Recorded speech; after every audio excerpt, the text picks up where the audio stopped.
actually Joe knows this. I became pretty good friends with Jimmy Wilder over the past couple of years. And he had this really unusual way of playing, as you probably know. His playing, he plays two lines, all this two-line stuff. But one of the things that I learned from him, or got from him, or stole from him is a better word, I guess. Take a simple major 7th chord, right? Right, this G7. I just did some of that at the end, and I have to just share this little information with you. It's just taking like the major 7th chord, and then going up in, I guess the intervals like the root and the 7th, like that, right?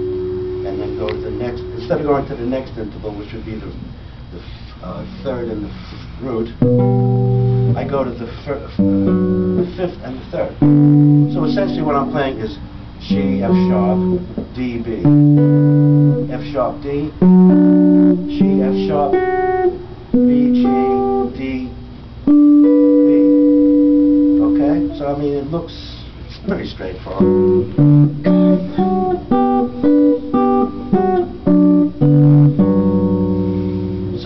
So you're playing like my fuller shot, right? Yeah. Well, that's the way to demonstrate something like that.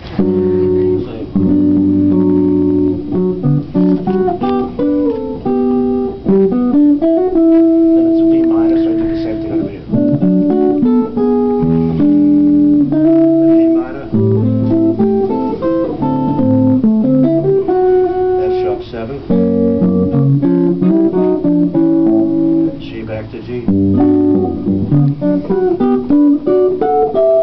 See? So it's just a little something that I use when I can actually execute it. It's pretty hard to play because you gotta use your picking fingers or just your fingers. If you use picking fingers, it's probably better. But if you use just fingers, you have to skip two. You have to skip a string always. It's a nice little sound. So that's G major. G7 sounds like this. G minor sounds like this, obviously. G minor 7 flat 5 sounds.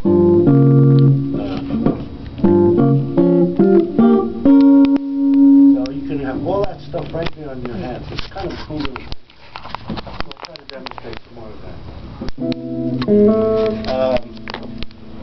Let's see. Any questions? Yeah, what were those two intervals you were referring to? We had the root and the 7th, and the G major 7, and the next two being, what was the next move? Okay, if you want to take it. Yeah, sure. I understand. It's a root 7, and then 5, 3, and then 7, 5. Which is F sharp in the D. 1, 7. 3, 1, and then 5, 3.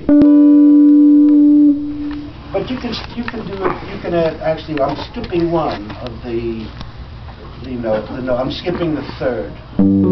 If you would take these two notes and just go up the major 7th arpeggio, it looks like this.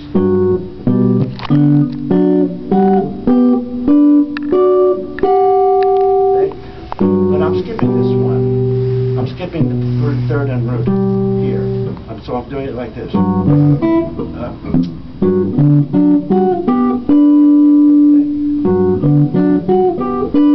And the fingering is most important. I'm doing 1, 2, 1, 3, 1, 2, 2, 1, then 2, 4, 2, 1, 3, 4, or 4, 4. It's a very effective way of going, negotiating some changes here and there. Any questions? Yeah. From the moment, I know you've been playing for so long, so this might for not so be long. applicable. Let's say hypothetically there was like a new tune that you wanted to pick up, that you really hadn't spent a lot of time with on the jam. Yeah. What would be your sort of thought process for taking it from the chart on the real book, and preparing something like, how you're approaching it tonight? Right? Okay, that's a good question, and I do that. I actually do that. There are a lot of tunes I still don't know that I want to learn as many as I can.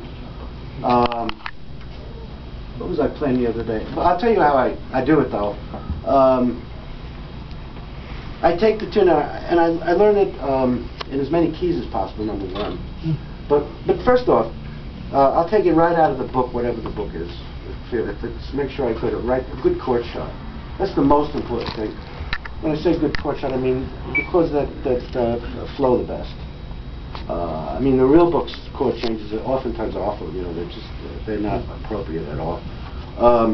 Here's a tune I've been working on. I know it for years and years and years, but somehow I screw it up. I don't know. But so I worked on it, and I'll probably mess it up now. But it's another Gershwin tune I've been playing. It goes like, it's called "Nice Work If You Can Get It." It's a great song. Let's see, let me start again.